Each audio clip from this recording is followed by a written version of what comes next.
The gentle demeanor of my former husband and the once amicable relationship with my in-laws have undergone a profound shift. Rather than simply attributing it to change, it seems more fitting to acknowledge that their true colors have surfaced. It all unraveled when news of my unexpected inheritance reached them. While I had always understood the potential impact of wealth on behavior, experiencing its effects firsthand was emotionally draining. As if that weren't enough, a cascade of events unfolded, ultimately leading to our divorce. Now, I find myself completely estranged from my former in-laws, though whispers suggest that turmoil still reigns in our household. The passing of my aunt, my mother's sister, a few years ago, added another layer of complexity to my life. From a tender age, she toiled diligently, not only working hard but also investing wisely. Initially, the extent of her wealth didn't concern me much, so I scarcely paid attention when I first heard about it. However, my mother once remarked that my sister seemed to possess considerable assets. Despite this, my aunt remained remarkably frugal, managing her finances with prudence. She exercised restraint, opting to save where possible and allocate her resources judiciously. Her approach to life was reflected in her choices.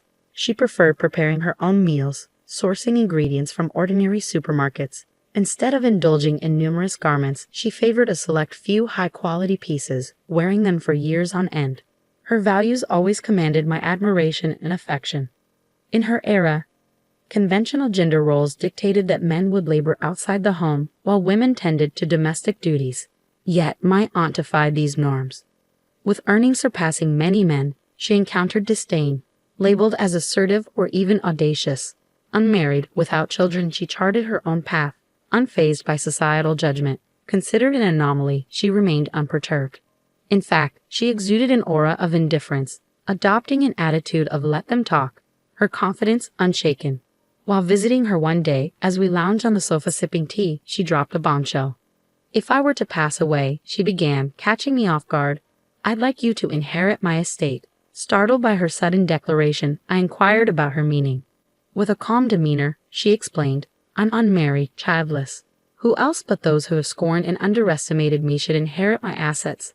I refuse to let them lay claim to my hard-earned money. I've yet to finalize the paperwork, but I intend to specify you as the sole heir." Her smile belied the seriousness of her words. Upon hearing her wish, I simply nodded, acknowledging that if my aunt desired it, she had every right to arrange her affairs as she saw fit. After all, she was only in her 40s when she broached the subject.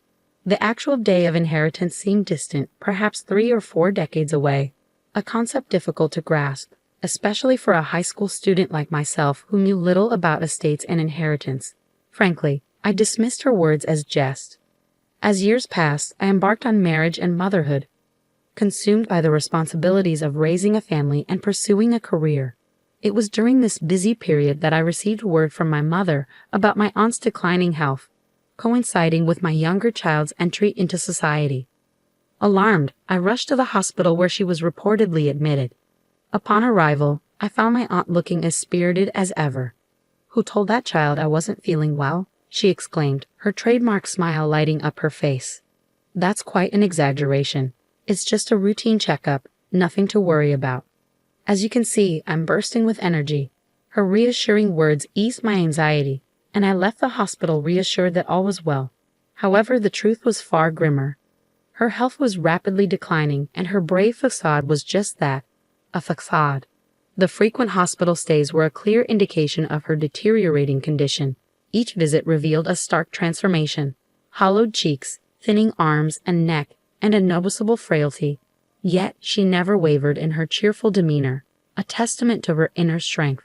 The familiar smile she greeted me with remained unchanged from my childhood days. Despite my hopes for her recovery, she eventually succumbed to her illness. At her funeral, attended only by immediate family, regret washed over me. I wish I had visited more frequently or rearranged schedules to create lasting memories together. But such reflections were futile. Regret only surfaced in the aftermath, too late for amends. Even my children, whom she adored, shared in this remorse, lamenting missed opportunities to converse with her. In the midst of grieving, a peculiar brown envelope arrived at my doorstep one day, embossed with a law firm's name. Its contents puzzled me. I couldn't recall any legal matters involving me. Tentatively, I opened the envelope, revealing a list of documents pertaining to my aunt's estate. It was then that I realized her earlier words were not mere jest. I knew I needed to delve deeper into the details, confirming their authenticity. I reached out to the lawyer's office and requested to speak with him. As it turned out, my aunt and the lawyer shared a long-standing friendship, maintaining communication over the years. Following her passing, they sought my input regarding her estate and inheritance. Upon reviewing the total amount presented by the lawyer, I was utterly astounded. Initially expecting a modest sum, perhaps a few million, the reality surpassed my wildest expectations, over 200 million. Confounded by this revelation, I sought counsel from my mother. After conversing with the lawyer, my mother's response came as a surprise.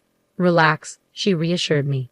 "It appears you made your intentions clear as my sister's hair." She approached me about it shortly after your high school graduation, and I assured her that I supported your decision. Her optimistic tone left me taken aback yet comforted by her unwavering support. I found myself restless, grappling with the weight of such a substantial inheritance. My mother, however, offered a simple solution. "Since your aunt took the trouble to leave you the documents," she remarked casually, "why not accept them with gratitude?" Curious, I inquired if she didn't feel entitled to any part of the inheritance. She shared a cautionary tale from our family's past. "Inheritance often sparks familial strife," she explained. "Many years ago, one of my grandmother's brothers passed away without a will. The ensuing chaos, with siblings and their children embroiled in daily disputes over the estate, left scars. But your sister thoughtfully designated you as the inheritor in her documents, didn't she? It wouldn't be right for me to intervene. However, do tread carefully with your in-laws and husband," she added with a nostalgic sigh, reminiscing about bygone days. Despite her advice, I dismissed any concerns, confident that my husband wouldn't fret over such matters. Little did I know, reality would soon veer in an unexpected direction. A few days later, my ex-husband, his demeanor somewhat unsettled, broached the subject. "Could that document from the lawyer's office be related to the estate?" he queried. Surprised, I pondered how he knew about it. Yet, with nothing to hide, I confessed.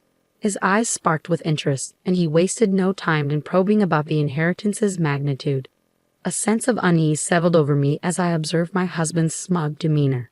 Desperate to shift the conversation, I hastily threw out a figure, estimating the inheritance at around $7 million.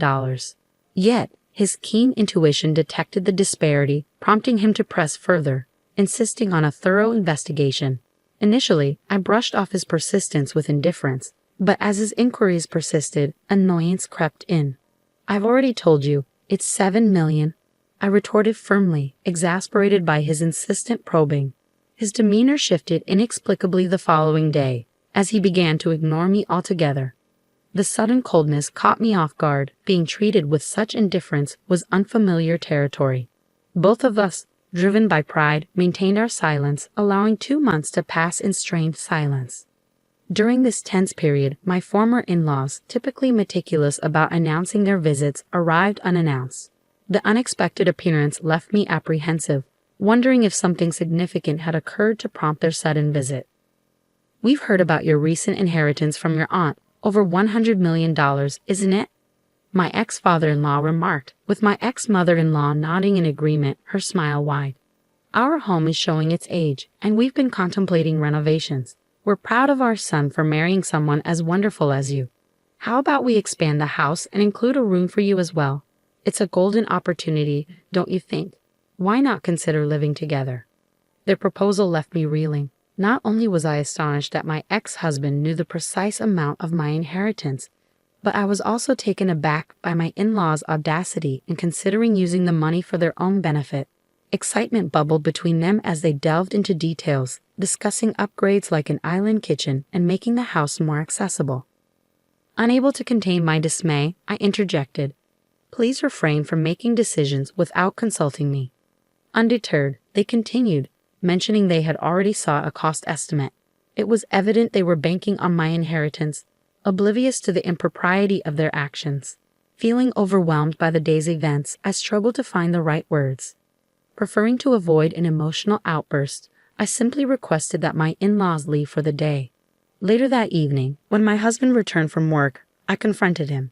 Initially evasive, he eventually confessed to snooping through my belongings, discovering the bank book detailing my inheritance. Its usual place was tucked deep inside my dresser, indicating he had thoroughly searched the room. His invasive behavior left me deeply disappointed. I recounted the day's events with his parents, expecting understanding or remorse. Instead, to my astonishment, he justified his actions. As a couple, our finances are shared, he argued. Your inheritance is as much mine as it is yours. It's only logical to use it for renovating my parents' house. In fact, you're in the wrong for concealing the true amount of the inheritance. Despite my attempts to reason with him, my ex-husband remained steadfast in his belief that my parents' actions were justified, placing the blame squarely on me. His insistence on this single incident was exasperating enough. But what came next left me dumbfounded. In the midst of our conversation, he casually dropped the bombshell that he had quit his job. Caught off guard, I demanded clarification. His response only added to my disbelief. With your newfound wealth, I don't see the need for me to work, he explained nonchalantly. Why subject yourself to the stress and discomfort of a job when we can lead a carefree life, supported by your finances? Renovating my parents' house would elevate your status as their daughter-in-law, bringing only benefits. Why are you so opposed when it's all advantages? His words, delivered with an air of frustration, left me feeling utterly disillusioned. It was clear he was beyond reasoning with. I expressed my willingness to consider the renovation but made it clear that I wouldn't be funding it. This sparked another furious outburst from my ex-husband. The plans are already in motion, he spat angrily. At that point, I ceased to engage, choosing instead to ignore his tirade. The following day, my ex-husband arrived with his parents, asserting that the situation had changed. Changed? You're the one making decisions without consulting me, I retorted, frustration seeping into my voice. Even if I had agreed, why would I be obligated to fund it? This money isn't meant for renovating your parents' house or supporting a son who quit his job without discussion. After all the kindness we've extended to you, and now in light of your newfound wealth, you have the audacity to call me stingy. Disillusioned by their true nature, I declared there was nothing left to discuss and urged them to leave. My ex-husband, sensing the gravity of the situation, panicked. Are you saying we're getting divorced over this? He stammered anxiously. I responded calmly, informing him that we would discuss the matter with a lawyer. With that, I escorted them out and retreated to a business hotel, seeking solace amidst the turmoil. Despite my attempts to sever ties, my ex-husband persisted, bombarding me with messages professing his refusal to accept divorce and insisting he still loved me. I responded with a blunt truth. He likely loved my money, not me, before silencing my phone. The following day, seeking solace and counsel, I turned to my parents, divulging the harrowing events that had unfolded. While they were disappointed, their lack of shock spoke volumes. When the conversation turned to my future, I made it clear that divorce was the only option I entertained. My mother urged me to stand firm, recognizing his reluctance to let go. They also advised me to delve deeper, to uncover any additional wrongdoing. Driven by a need for closure, I engaged a detective agency, uncovering unsettling truths about his nocturnal activities. The discovery, coupled with my personal boundaries, solidified my resolve. Armed with newfound clarity, I sought out a seasoned divorce lawyer, initiating the legal proceedings necessary to untangle myself from my then-husband's grasp. Naturally, my ex-husband didn't take my decision well. It wasn't merely a refusal. He demanded compensation and asset division, insisting, if you want a divorce, pay up. However, when our lawyer clarified that my inheritance didn't qualify as marital assets and thus wasn't subject to division, he vehemently protested, refusing to accept the verdict. When confronted with a hypothetical scenario by the lawyer, if he would share his inherited assets with me, he fell silent, unable to justify his position. Despite the lawyer's efforts to reason with him, my ex-husband remained obstinate. Tears welled in his eyes as he pleaded with me to foot the bill for the renovations. Naturally, I refused, leaving him crestfallen. Later, I learned that he had already completed the renovations, assuming I would foot the bill. To make matters worse, the meticulous renovations far exceeded what I had estimated, astonishingly totaling over 7 million yen. It appears my ex-husband's reluctance to divorce stems from his inability to afford the associated payments. This reinforces my stance that I shouldn't be responsible for funding the renovations of his parents' home, regardless of our marital status. Despite this, he shamelessly attempted to negotiate, proposing that I cover half of the costs. However, His efforts were swiftly thwarted when my lawyer threatened legal action for extortion. Undeterred, my ex-husband's parents took matters into their own hands, appearing unannounced at my family's home. Their unwelcome intrusion escalated into a confrontation, prompting my father to intervene. In their haste to flee, they damaged a potted plant at our entrance, prompting us to involve the police. When the authorities arrived to hear our account, the situation turned violent, resulting in their arrest. Naturally, news of the incident spread throughout the neighborhood, fueling gossip that persisted even after their release. Following these tumultuous events, I shared the details candidly with some of our gossip-prone neighbors, ensuring the audacity of my ex-husband's family became common knowledge throughout the neighborhood. Despite our divorce, my ex-husband persisted in reaching out, professing his love and desire to reconcile. To protect myself, I obtained a restraining order through my lawyer. However, knowing that restraining orders have a limited duration, typically lasting up to 6 months, and considering my ex-husband's disregard for boundaries, I feared potential future retaliation. Consequently, I made the difficult decision to relocate with my parents.